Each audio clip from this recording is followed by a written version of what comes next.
Okay. Hi, my name is Rena Yehuda Newman. I use they, them pronouns, and this is my presentation on my Jewish gender. So, I wanted to start off by giving you a little bit of information about who and what I am in this world. I am a comics artist, I am a writer, and I am the editor in chief of New Voices magazine, which is a national Jewish student publication. And I will try to provide a link in your information packet for this presentation. On this slide, I wanted to show some examples, just not just of my comic art, but also to show you a little bit about who I am through my own drawings. These days, I tend to see myself as being one of my favorite artistic subjects, and I like to draw a lot of artwork about myself, about the relationships that I have, about experiences that I have, conversations I have. And in many of these different frames and panels, I often feel like my gender feels very different. Though my presentation and the way that I draw myself doesn't change a whole lot. Here you'll see my fairly standard depiction of self, which is my big curly red hair and my little yarmulke on top that I wear everywhere. And I think it's worth mentioning that for me, the connection between art, language, and embodiment are very significant.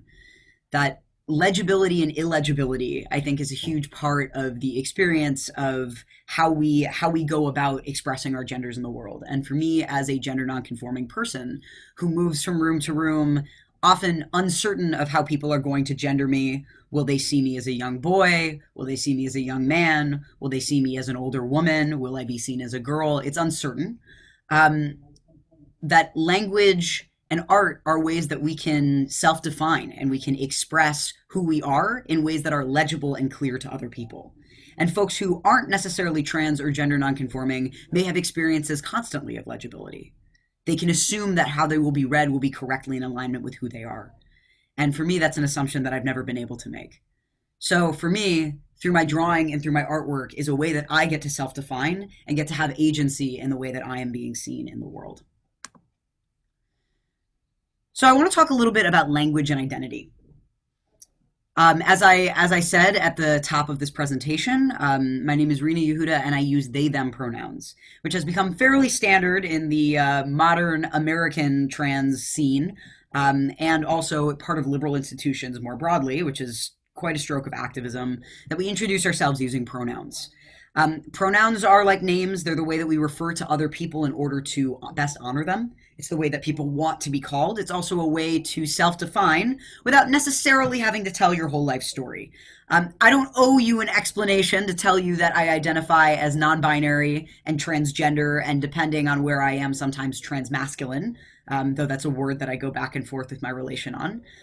Those things are all true for me, but in a given environment, if I'm just meeting some new colleagues, I might not necessarily want to say all that, and I frankly don't owe other people that explanation as well. However, pronouns are a way that I can be in space and have people refer to me in a way that honors me. However, pronouns are really just the tip of the iceberg. I think that in today's culture, we put a little bit too much emphasis on using these small words instead of necessarily looking out at the broader paradigms of gender and seeing the ways in which gender nonconforming people, regardless of what language they use to describe themselves, change and have different social interactions based on the way that other people read their gender. If people are assuming that I'm a young man, I'm treated differently than if I'm being treated as a young woman. These things are significantly different. I have different social interactions based on these things. And I think it's worth exploring the ways in which language is really the surface for the way that we explore deeper understandings that we have that are more implicit, and more intense and more ingrained in how we approach other people. And that said, language is an incredibly important thing for somebody who is gender nonconforming. As I said, with art, it gives me the ability to self-define. It also gives me the ability to describe my experience to you. I think that it's a fairly universal human experience that when we are suffering and we don't have the language to describe what's happening to us, there is an additional suffering that ends up happening because there's suddenly silence around the experience. Language is what we use to connect with other human beings. And if I can't describe my own experience of self to you, it means that I am fundamentally illegible and then have to suffer alone. Growing up, I was I'm 22 years old, and I think actually my age is quite significant here because it meant that even in my early adolescence, I started to have access to more language to describe queerness and gender nonconformity than many of my peers who are much older, than other trans people who grew up in times in which it was significantly less safe to be trans and where the vernacular was quite different. Growing up, I remember I was always categorized as a tomboy, which is a super interesting gender word. It's a childhood English gender word, meaning a girl who acts like boys. There are other childhood gender words for people who grew up in English speaking cultures. You might be familiar with the term girly girl, which describes a hyper feminine young woman. There are also a small number of terms that are assigned for young men, like sissy, that are also childhood gender words that describe gender nonconformity in boys. I think that the words that describe gender nonconformity in boys are often more derogatory. I invite everybody to wonder about why it is that descriptions of gender nonconformity in boys, or quote unquote experiences that are possibly more trans feminine, so to speak, are seen as being more outside of the boundaries of what we consider acceptable.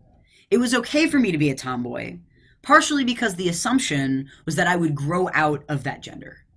That eventually I would realize that I wanted to be a woman and I would start doing things that were gender conforming and would allow me to fit in with the broader society that I was brought into. This was in fact not the case, though in middle school I became deeply self-conscious of the fact that I was constantly being mistaken as a boy. I felt like I was being deceitful, that in me was born from those moments a sense of shame. Shame meaning the notion that there is something deeply wrong with me. Because the way that other people would look at me when I was in the women's restroom because I had a short haircut and wore my brother's hand-me-downs was a feeling that there was something wrong with me, that I was not in the right place. And whenever I was mistaken as a boy, I felt the need to correct people because I knew otherwise that I would be deceiving people, despite the fact that it actually felt better for me to be gendered and seen that way. I think many trans people struggle with this feeling of shame and deception, and having the language to define myself later as non-binary, meaning identifying as neither man nor woman, knowing that in fact that was actually the experience of my own soul that I was having. That language has enabled me to move through the world in a way that is more resonant with my own truth and also describes my experience to other people, such that I don't have to live in a place of suffering and illegibility. But there are, in fact, times in which I do want to be illegible. There are confinements of language. I don't love the term non-binary. Non-binary in English is a negation. It's something that I am not. I am not within the gender binary. It's not an affirmation of what I am, which is something that is beyond those things. Language gives us the tools to be able to express ourselves and communicate, but also legibility is sometimes overrated. There are ways in which I don't always want to be clear. I don't always want people to assume that they can know what's going on with me. And also there are terms to describe my own experience that don't exist yet. Semantic drift means that we are constantly creating and constantly doing this together. I look at terms like fagala, which is a Yiddish word meaning little bird fairy or faggot. And I look at the term Jew-fag, which is a slur that is leveled at Jewish men, both gay and straight, and frankly, queer and bi in other ways. And reclaiming these words, which have felt so powerful and so derogatory, is a way that I get to reclaim that power. And as you can see in these images, for me, being able to claim those words of fagala and Jew-fag have been quite important for me. That those are genders and words that are in some ways quite illegible, but very powerful, and therefore very potent. I want to talk a little bit about my experience as a trans Jew. My Judaism, in many ways, is quite inextricable from my gender identity. And I came out around the same time that I was becoming more religiously observant. I've always been Jewish, and I grew up in a home with a strong Jewish identity, but I didn't grow up with very much ritual observance. I grew up through the Reform movement, and these days identify a little bit more with Orthodox spheres of Judaism. But when I was first coming of age and starting to realize that I was non-binary and needing to come out, I was taken with a great fear of the fact that there would be no room for me in the tradition that was mine. Orthodox Judaism is a tradition and communities, frankly, that have a lot of strong ideas about gender. There are many different Orthodox communities in which men and women do not pray together, where there are particularly defined roles about trajectories in terms of learning and study that would be assigned for men versus women. Um, gender in Orthodox Judaism can often be quite stringent. And so the question for me, as somebody who is gender nonconforming, was how could it be that I want to be ritually observant and also an out and proud transgender Jew? I experienced a lot of dissonance when I was first realizing that I would need to become Orthodox, that I would need to become more observant, which is part of the reason why I'm speaking to you over video instead of in person. As on the Sabbath, I can't use technology, and so I'm offline from sundown to sundown, Friday to Saturday. Um, I found myself wondering how I could possibly belong, and it caused me a great deal of pain. I remember going to a rabbi and I asked, how can it be that I can be this trans and this Jewish? And I remember he said to me, you should exile yourself to a place of learning. At the time, all I heard was the phrase exile yourself. And I felt alone. For many years, I felt alone. And yet, I kept seeking out community. Because every time I would meet somebody who really saw me, there became the proof that this was possible. That being trans and Jewish in this way was not a contradiction, but was rather just another piece of the puzzle of constant revelation that I get to do and I get to reveal. When I came to college, I immediately formed a very close relationship with a rabbi on my campus who works for Chabad, which is an international Jewish organization that is also itself Orthodox. And I remember sitting down with for coffee with him and sort of spilling my guts first things first, and telling him that I'm very trans and very Jewish and I don't know what to do. And I remember he looked at me and he said, "Well, I guess we'll figure it out." The relationships that ultimately have mattered the most to me are not ones in which people project the quote unquote liberal values of saying everyone is welcome here. And even sometimes people using the right pronouns sometimes don't actually see me. This is an experience that I think a lot of trans people have. And that sometimes what it takes to really see somebody goes beyond the language that we use for them. It's a struggle because the language that sets me free, right? The vernacular of transgender and non-binary, all of these words that within, the last century are actually quite new. Transgender being a term that was coined in, I believe, 1971, and non-binary being a term that's really only come about as of the last decade. These are terms that come out of a cultural paradigm that is actually not Jewish. As an American Jew, I exist in a Christian secular culture. I have learned things about my gender not only through Jewish customs, but also through Christian secular American customs, which are culturally distinct from some of the things that I might inherit through my ancestry. And that ends up meaning that the paradigm of gender that says that there are men and women, but also now there is this thing called a trans person, is something that's actually Donc, il y a des hommes et des femmes, il y a culturally ce qu'on appelle illegible trans personnes to many parts of a Jewish acceptable. community, which historically have Acceptable. approached gender very differently, and are not, and frankly, are actually quite gender diverse. And I'll talk about that in a second. Gender is culturally constructed. I'm sure some of you have heard the phrase "gender is a social construct," and also gender is something that I think is very real. It's both something that the cultures and communities that we're part of help us define and understand ideas of. But our own genders and senses of who we are something that is inscribed on our neshamas, on our souls. And it's something that we can't avoid. And Jewish tradition and Jewish culture is something that has its own distinct sets of genders. Here I'll move on to the next slide. Jewish gender is something that is distinctive and cultural. There are many different cultures and groups around the world that have more genders than just men and women. And in the vast majority of cultures, what defines a man and a woman doesn't necessarily look like it does in a Christian secular culture like America. That these things are very, very different across culture. And it's important to be able to recognize that the genders that we inherit are always culturally distinct. Colonization and cultural diffusion has ended up meaning that the genders that we inherit collectively, now part of a globalized world, are very, very different and are very mixed, and that we get ideas about what masculinity is and ideas about what femininity is from many different sources depending on who we are and where we are. Gender nonconformity is something that's actually always been quite intrinsic to the Jewish project.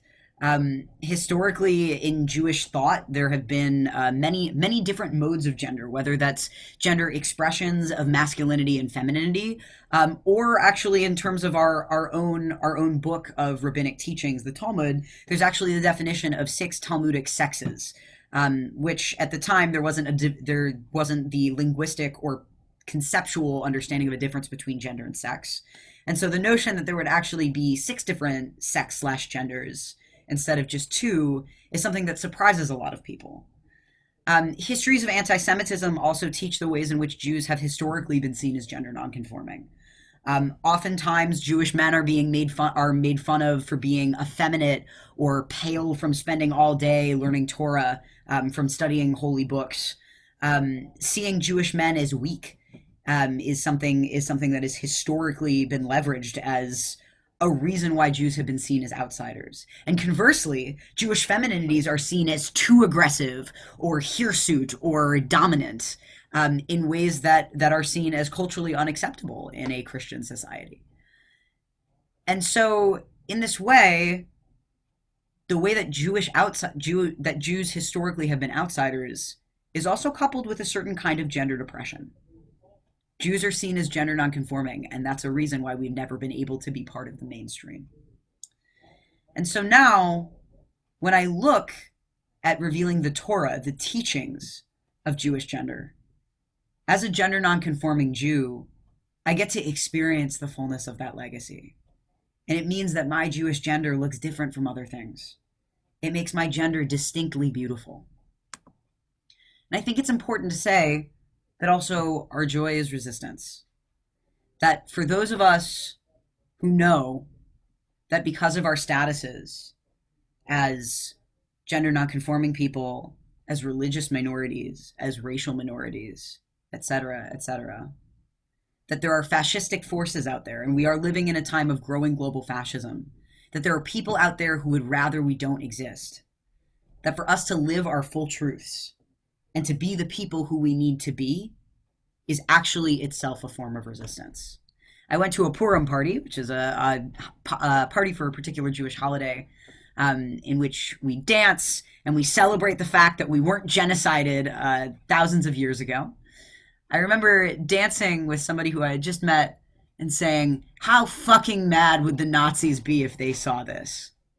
And I remember he said back to me, do you ever just stay alive to flex on Nazis? And I still think about that all the time.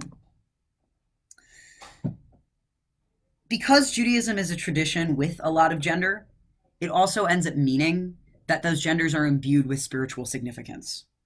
Whereas I think often in the secular world, because everything is profane and it is assumed that religion is something that is optional. And I come here with absolutely no judgment about whether or not people have relationships to God or not. Within a Jewish spiritual paradigm, one's gender is also tied to one's expression of their relationship to their maker. That there are different mitzvot, different ritual obligations that Jews have that are sometimes informed by gender or gender expression. And that ends up meaning that the genders that we hold, and therefore my Jewish gender, is something that is for the sake of heaven.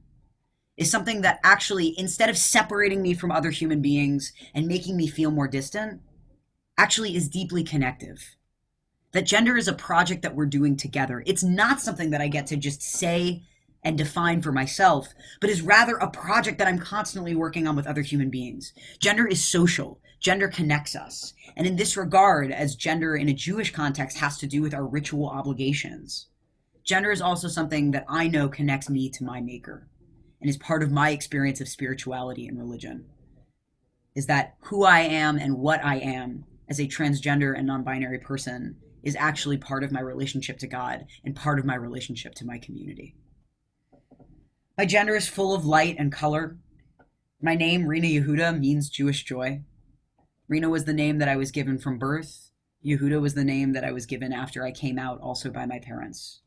Rena is a feminine name. Yehuda is a masculine name. And together, I may be the very first Rena Yehuda in the history of the Jewish people. It's not uncommon for us to have combined first names, but it is uncommon to have this particular combination.